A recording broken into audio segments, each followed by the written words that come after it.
இயேசுவில் பிரியமான சகோதர சகோதரிகளே, இன்றைய நற்செய்தி நமக்கு அழகிய வாழ்க்கை பாடங்களை கொண்டிருக்கிறது. அன்புக்குரியவர்களே, இந்த காட்சியை பாருங்களேன். இயேசு தன்னுடைய சீடர்களோடு உணவு அருந்து கொண்டிருக்கிறார் பந்தியிலே. அந்த காட்சியிலே பாருங்கள், இயேசுடைய நிலைமையை பாருங்கள், அவருடைய சீடர்களுடைய நிலையை பாருங்கள். எல்லாம் குறையுள்ள மனிதர்கள். ஒருவன் காட்டி கொடுக்க போகிறான், அவர் என்ன சொல்கிறார் என்றே புரியாத மனிதர்கள் அந்த கூட்டத்தில் இருக்கிறார்கள். ஒருத்தர் மறுதலிக்க போறார். இப்படி குறையுள்ள மனிதர்களோடு இயேசு இருக்கிறார். ஆனால் இயேசுவை பாருங்கள், சற்றும் சலனமில்லை. அவர் அன்பு மொழியில் சற்றும் மாற்றமில்லை. தன்னுடைய சீடர்களை அதே போல் நடத்துகிறார். அந்த காட்டி கொடுக்க போறவனையும் அவனையும் அன்பாக சொல்றார். நீ செய்ய வேண்டியதை விரைவில் செய் என்று, நீ போய் தொலை அப்படின்னு சொல்ல. அவருடைய அன்பில் எந்த மாற்றமும் இல்லை. அன்புக்குரியவர்களே, நம்முடைய வாழ்விலுமே த பர்ஃபெக்ட் கம்யூனிட்டி அப்படின்னு ஒன்றும் கிடையாது. த பர்ஃபெக்ட் ஃபேமிலின்னு இருக்காது. எல்லாம் குறையுள்ளவர்கள் தான். எல்லா மனிதர்களும் குறையுள்ளவர்கள் தான். அன்பின் அழகே குறையுள்ளவர்கள் மீது செலுத்துகின்ற பொழுது தான் இருக்கிறது. நமக்கு பர்ஃபெக்டாக ஒரு மனுஷன் அவனை அன்பு செய்யணும், அதில் என்ன சுவாரஸ்யம் இருக்கிறது? அன்புக்குரியவர்களே, நாம் குறையுள்ள மனிதர்கள் ஏற்றுக்கொண்டு அவர்களை அன்பு செய்வதில் தான் அன்பின் அழகே இருக்கிறது. ஆண்டவர் இயேசுடைய அன்பை பாருங்கள். இந்த அன்பு 4 பண்புகளை கொண்டிருக்கிறது. அன்புக்குரியவர்களே, இது சுயமில்லாத அன்பு. உளவியலாளர்கள் சொல்லுகிறார்கள், அன்பு செய்கிறேன், என் உயிர், என் உலகம்னு சொல்கிறீங்க, ஆனால் அதெல்லாம் ஒரு மனிதன் தன்னுடைய பிடிப்பிற்காக தான் தனியாக இருக்கக்கூடாது என்பதற்கு தான் அன்பு செய்கிறான் என்று உளவியலாளர்கள் சொல்கிறார்கள். இல்லையா?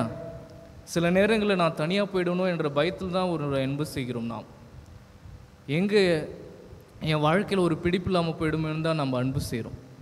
ஸோ எந்த ஒரு உயர்ந்த அன்பாக இருந்தாலும் சிறிதளவாவது சுயம் இருக்கும் என்று உளவியலாளர்கள் சொல்கிறார்கள். ஆனால் ஆண்டவர் இயேசுடைய அன்பை பாருங்கள், சிறிதும் சுயம் இல்லை. அவரை பற்றி எண்ணமே இல்லை. அவருடைய அன்பு தன்னை எப்படி கொடுக்கலாம், இந்த மனிதர்களுக்கு, இந்த குறையுள்ள மனிதர்களுக்கு தன்னை எப்படி முழுவதும் கொடுக்கலாம் என்று தான் நினைத்து கொண்டிருந்தார். எனவே அவருடைய அன்பு ஒரு சுயநலம் இல்லாத அன்பாக இருக்கிறது. மேலும் அவருடைய அன்பு தியாகம் நிறைந்த அன்பாக இருக்கிறது. அன்புக்குரியவர்களே, அவருடைய அன்பு எந்த ஒரு டிமாண்ட் வச்சாலும் அதை ஃபுல்ஃபில் பண்ணக்கூடிய ஒரு அன்பாக இருந்தது. அவர் எல்லாமே கொடுத்துட்டார். ஒரு மனிதன் மீது நம்ம டிமாண்ட் பண்ண வேண்டிய கடைசி விஷயம் என்ன? எனக்காக நீ சாவியான்னு நாம் கேட்போம் இல்லையா? அதையும் ஆண்டவர் செய்து விட்டார். சிலுவை சாவுதான் அன்பு என்றாலும் அதையும் ஆண்டவர் ஏற்றுக்கொண்டார். அந்த அளவுக்கு, அந்த எல்லைக்கு போகக்கூடிய அன்பு ஆண்டவருடைய அன்பு. எனவே அது ஒரு தியாகம் நிறைந்த அன்பாக இருக்கிறது. மேலும் அவருடைய அன்பு புரிந்து கொள்ளக்கூடிய அன்பாக இருக்குது. அன்புக்குரியவர்களே, அவர்களை முழுவதும் அறிந்திருந்தார் இயேசு. இவர்கள் யார், இவங்க என்ன பண்ணுவாங்க, இவங்க எந்த நேரத்தில் எப்படி பேசுவாங்க, எல்லாமே தெரியும். பேதுருவின் குணமும் அவருக்கு தெரியும், யூதாசின் குணமும் அவருக்கு தெரியும். எல்லாம் தெரிந்திருந்தது அவருக்கு. அப்படி அவர் புரிந்து கொண்டிருந்தாலும் அதை அவர் எரிச்சலாக எடுத்துக்கொள்ளவில்லை. அவர்கள் மீது பரிவு கொண்டு அவரை அன்பு செய்கின்றார். அதுதான் அவருடைய அன்பின் நிறைய நேரங்கள் நாம் சொல்லுவோம், காதலுக்கு கண் இல்லை, அன்புனால அன்பு உன் கண்ணை மறைக்குதுன்னு சொல்லுவோம், பாசம் உன் கண்ணை மறைக்க சொல்லுவோம். உண்மையில் அன்பு என்பது திறந்த கண்களோடு இருக்க வேண்டும், எல்லாம் அறிந்திருக்க வேண்டும். எங்கள் ஃபாதர் சொல்லுவார், observe every thing, forget many things, correct few things சொல்லுவார். அப்படின்னா எல்லாத்தையும் நாம் பார்க்க வேண்டும், ஆனால் எல்லாத்தையும் சுட்டி காட்டிகிட்டே இருந்தால் அங்கே அன்பு இருக்காது. எது தேவையோ அதை மட்டும் நான் கரெக்ட் பண்ணும், ஆனால் எல்லாத்தையும் பார்க்கணும். அன்பு என்பது திறந்த கண்களோடு இருக்க வேண்டும். இயேசு எல்லாமே அறிந்திருந்தார் அவருடைய சீடர்களை பற்றி, ஆனால் அதையெல்லாம் அவர் சுட்டி காட்டவில்லை, அதையெல்லாம் பொறுத்து கொண்டார். நாம் 1 கொரிந்தியர் 13வது அதிகாரத்திலே அந்த அன்பை பற்றிய ஒரு கீதத்தை பாடுகிறார் திருத்தூதர் பவுல். அதில் 7வது வசனத்திலே வருகிறது, அன்பு பொறுமை உள்ளது என்று. அன்பு பொறுத்து கொள்கிறது. அப்படிப்பட்ட அன்பாக ஆண்டவருடைய இயேசுடைய அன்பு இருக்கிறது. அன்புக்குரியவர்களே, மேலும் ஆண்டவருடைய இயேசுடைய அன்பு பார்க்கின்ற பொழுது மன்னிக்கக்கூடிய அன்பாக இருக்கிறது.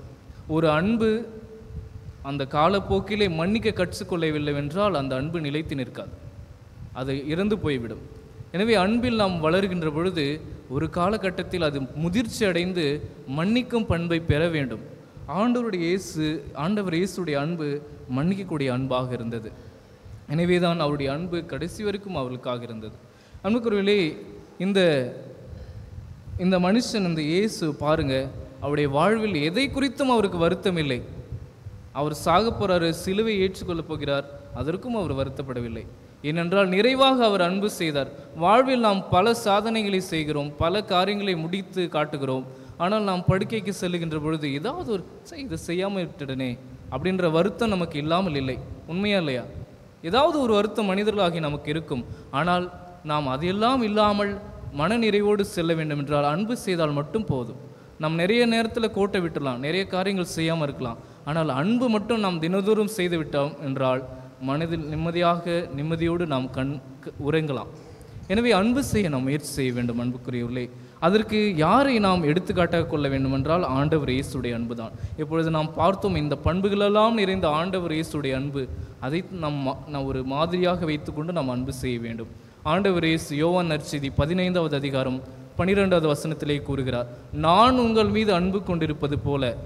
தன்னைத்தான் அவர் ஒரு பேட்டன் ஃபார் லவ்னா அவர் தன்னையும் முன்மாதிரியாக காட்டுகிறார். நான் உங்கள் மீது அன்பு கொண்டிருப்பது போல நீங்களும் ஒருவர் மற்றவரிடம் அன்பு கொண்டிருங்கள் என்பதே என் கட்டளை என்று சொல்லுகிறார். எனவே ஆண்டவர் இயேசுடைய அன்பை எடுத்துக்காட்டாக எடுத்துக்கொண்டு நாம் தினந்தோறும் நம்முடன் இருப்பவர்களை குறை காணாமல் அவர்களை பொறுத்து கொண்டு அன்பு செய்கின்ற பொழுது அவரை போல நாம் மாட்சி அடைவோம். அன்புக்குரியவர்களே, இறைவன் மாட்சி அடைவதை பற்றி ஆண்டவர் இயேசு பேசுகின்றார். இறைவன் எப்படி மாட்சி அடைவார்? இறைவன் அவர் உயரத்தில் இருக்கிறார், அவருக்கு நமக்கு சம்மந்தமே இல்லை. கடவுள் அங்கே இருக்கிறார், பெரிய கடவுள், வல்லமை உள்ளவர். ஆனால் நம்மோடு ஒரு தொடர்பும் இல்லை என்றால் அதில் என்ன இருக்கிறது? அதில் மாட்சி இருக்கிறதா? ஆனால் இறைவனுடைய மாட்சி எதில் இருக்கிறது? அவர் மனிதனாக பிறந்து நம்மோடு வாழ்ந்து நம்மை மீட்டெடுத்தில் அவருடைய மாட்சி அடங்கியிருக்கிறது. அவர் நம்மை அன்பு செய்கிறார், நாமும் அவரை அன்பு செய்கிறோம். இறைவனுடைய மாட்சி அன்பில் தான் அடங்கி இருக்கிறது.